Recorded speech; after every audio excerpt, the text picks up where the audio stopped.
Okay guys, I'm going to explain to you how to do the hammer-ons, which is what we covered in class on Thursday. Enjoy my pink guitar. I'm borrowing a guitar from my niece here. So, the action on this guitar is a little high, which means it's a little bit difficult for me to get a good sounding hammer-on, but I can still demonstrate the technique for you.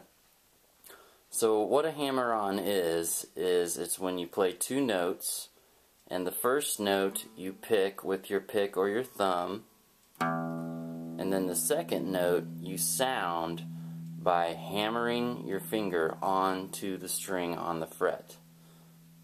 Like that, okay? So it's two notes. The first note you pick, the second note you don't. And you sound that second note by hammering on your finger to the fretboard. So let me demonstrate.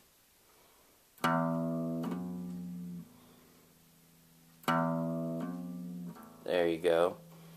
And like I was explaining, if your strings are farther away from the fretboard, that's called the action, the distance between the top of the fretboard and the strings.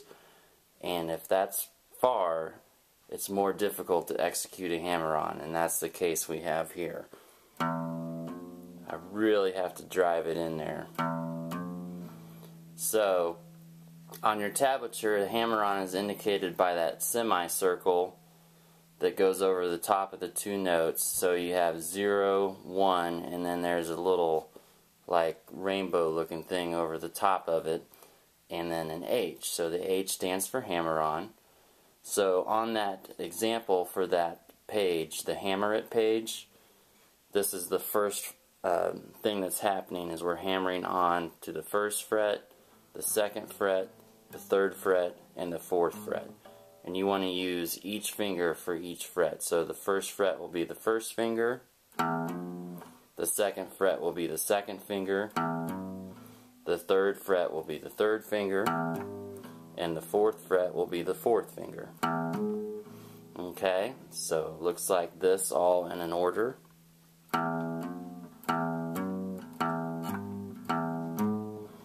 Okay, and then the rest of that example right there is just going to the next string, and then the next string, and then the next string, and then the next string, and then the next string. And at that point we go to pull-offs. So I just want to point out, when you do this, it's helpful to try to hammer on as close to the fret wire as possible, because as we know, that's where the note is created. So the closer you are to that, the easier it will be, the less pressure it takes. So doing a hammer-on, that's the prime spot, is right there. Okay? And then also trying to get right in the middle of your fingertip,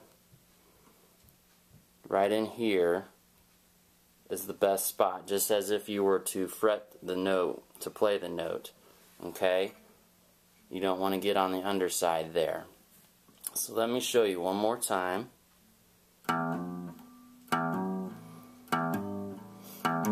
And try to get those knuckles to pop. That means you're putting enough pressure in just the right way. Watch that again, and watch my knuckles right here and see how they pop when I put the pressure down. That's what you're going for. That lets you know that you're applying the right technique and the right strength versus a more flat-fingered. That is not as good technique, so try to avoid that. You still want to keep your fingers curled. Okay, the next video segment, I'm going to show you guys how to do pull-offs.